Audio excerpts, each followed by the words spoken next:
కాలానికి అనుగుణంగా నిన్ను నువ్వు మార్చుకోలేనప్పుడు బలం కూడా బలహీనతగా మారిపోతుంది.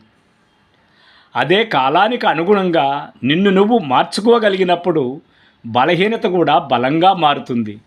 మార్చుకోలేనప్పుడు బలం కూడా బలహీనతే అవుతుంది.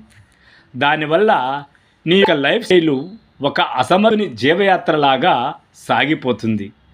చింతించడము, బాధపడడం తప్ప నువ్వు రాజీ ధోరణి లేకపోతే చేయగలిగింది ఏమీ ఉండదు.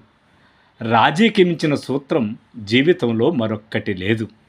తగ్గేదేలే అనుకుంటే నువ్వు తగ్గుతూనే ఉంటావు తప్ప ఎదిగేది ఏమీ ఉండదు.